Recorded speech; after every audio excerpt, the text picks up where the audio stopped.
Kristin Blomquist from Salina. She has a business called Kalliope. See, I would have butchered that. But Karen was a participant, or Kristin was a participant in the Faulkner Challenge. And were you third? Second? I was third. Third, yeah. So that was nice. It was nice. Yeah, that was terrific. They paid better than we do. Not bad. Well, But it's the exposure. okay, well, we'll let you get started. When you're ready, I'll start the time. Great.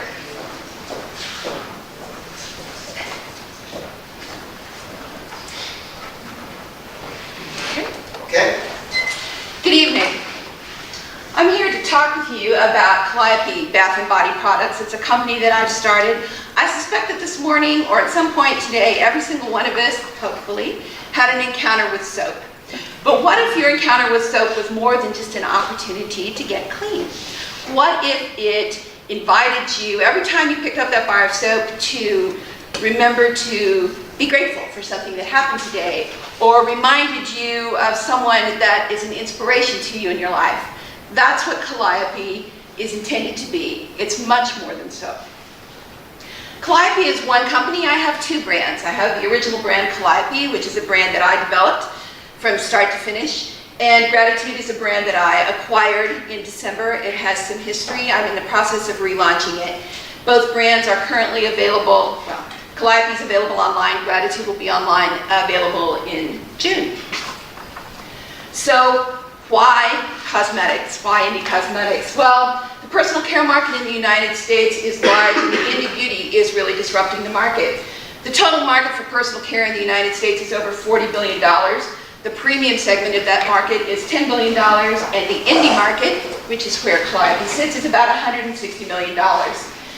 We can see that the growth in the industry in 2017, 55% of that growth came from non-traditional brands. Those are brands that are not drugstore or department store brands, brands that have been newly launched. Non-traditional brands grew 6% faster than the rest of the brands in this category, and the average monthly spend on non-essential items, meaning things that would typically be considered self-care items, lotion, soap, higher quality items, the average monthly spend is $199. So there's plenty of money in this market. Who is the competition? We're going to focus on soap. Although both Kalliope and Gratitude offer a line of products that includes lotion and bath bombs, soap is a category that's relatively easy to get its arm around. So you can see that the price per ounce varies widely across this market. It can go from $1 or $1.20 an ounce for a bar of soap all the way up to 8 ounces for a bar of soap. $8 for an ounce of soap, which, you know, for us in Kansas might seem like a crazy amount of money to spend on soap, but trust me, there are people that are happy to spend that kind of money for the experience. It's not about the soap, it's about the experience. Where does Kalliope sit? Kalliope sits at $2.20 an ounce for a bar of soap, and Gratitude is be priced at $2.66 for an ounce. How are we going to drive the market? Both brands rely heavily on storytelling and strong branding to drive a multi-pronged marketing strategy. Exposure to the brand, because we're online, comes through Instagram, Facebook, email, in-person marketing, and cause marketing. Gratitude is a brand where the founder started the brand with the intention that it would give back. So for every bar of soap that Gratitude sells, we donate a bar to a worthy organization, and 10% of the Gratitude profits are donated to charitable causes. There have been a number of causes: homeless, battered women's shelters. So we intend to continue that as we continue to grow the Gratitude brand. But once you're exposed to the brand, we want you to try the brand. So how are we doing that? We're doing it through in-person sampling, through virtual trial, the Gratitude site, and we're developing for the Kalliope site an opportunity to take a quiz that walks you through the varieties of soap, the need states, and helps you identify the product that is most appropriate for your needs. Our online shop, Indie Makers Markets, Kalliope has been accepted at 2 juried Indie Maker Markets, both in Wichita, Haute Handmade, which is May 19th, and Strawberry Swing, which is a pop-up market at the River Festival that will be June 1st and 2nd. And then, of course, retail. We're looking for wholesale customers. And finally, retention, building a community through storytelling and attracting people to the website even when they don't want to buy, email, newsletter, repurchase rewards, shop and save, and of course, innovation with new products each year. The Calliope heroine is slightly older, 45 to 64. The Gratitude is positioned slightly earlier, 22 to 35. Our sales channels, as you look at our years 1, primarily online with some in-person sales. Year 3, growing to include wholesale customers for both Calliope and Gratitude. I felt there was a need to establish the brand and establish a following before we sought wholesale customers. Wholesale customers will also require scaling up and a larger capital investment, so I think it's wise to wait a little bit past year 1.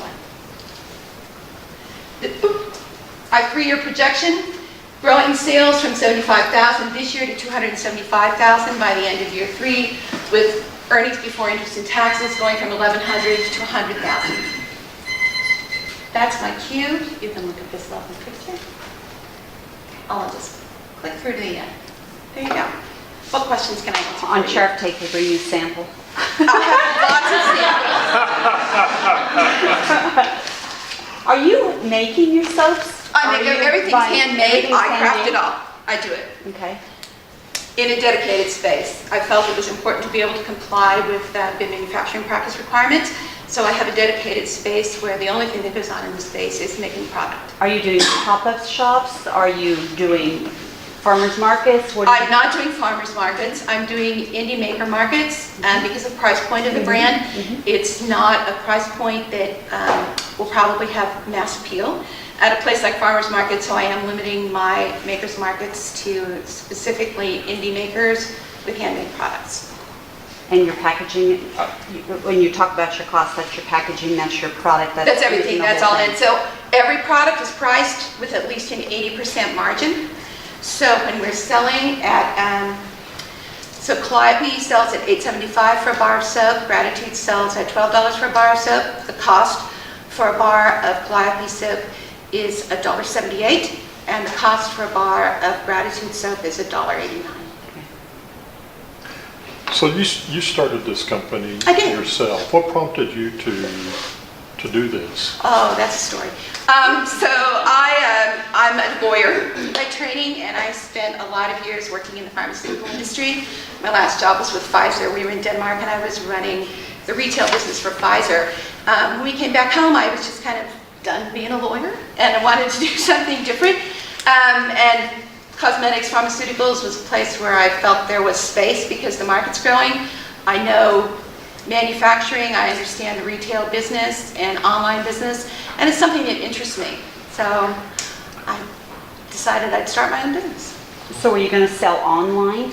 Online. Okay. For now, it is 100% online with the exception of independent makers markets, and then we'll start looking for wholesale and retail customers. And how long have you been doing this? I turned the website for Kalliope on in December of 2018, so just that time selling. But the prep time was probably 12 to 18 months developing formulas, sorting out packaging. I built the Shopify website myself with the book on this side and the mouse on this side. So did you have test groups that you put together? I did. I worked with the Small Business Development Center, and we did some in-home use tests. We provided samples of products, and then they had a survey they could complete either online or by hand. We did it on SurveyMonkey. In your opening teaser, you mentioned that we all interact with soap, but yours is different. You didn't tell us why. You did give us the Tom shoes. You're the Tom shoes of soap. I'm going to buy a bar, and someone's going to get a bar. But how else are you different? So I think that's a really good question. And, you know, soap is largely, for many people, a commodity item. You can pay as much or as little as you want. But like all products that are consumer-facing products, branding is what differentiates a product. So what I didn't have a chance to tell you so much is that Kalliope is all based off of women that have been influential to me that I have known personally. So every bar of soap is scented, and the scent is named for a woman that has been important in my life. So Sophia, for example, was my great-grandmother. And I market Sophia by telling her story, which is pretty amazing. She went to college in the early 1900s, lost her husband a month before they had their only child, and then went on to raise him and have a very successful farming business. Addie is a bright lemon lime scent. It's named for my niece, who is pretty perky, a little bit tart sometimes. But those are the kinds of stories that drive that Kalliope focus. Gratitude is very much a self-care brand, and telling those gratitude stories and those gratitude states We have a number, we have intuition, compassion, and encouraging people to interact with the brand and see either something that they're giving thanks for or a trait they want to cultivate.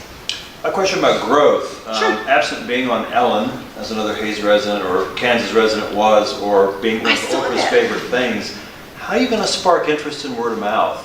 So actually, Oprah's favorite things is on my 5-year plan. Okay, But but how am I sparking? and then how will you meet that demand? Well, first of all, how are you going to do it? Okay. Because I just see an online presence, and you are doing these not you call them makers markets. Makers okay. markets. But how are you going to kick this thing off? So there's a variety of ways. So Instagram advertising, Facebook advertising, YouTube advertising to a certain extent. You can also do online and digital. There are a number of online digital publications that are focused particularly on the 45 to 64-year-old female market that take a lot of advertising. There are also sites for the younger market.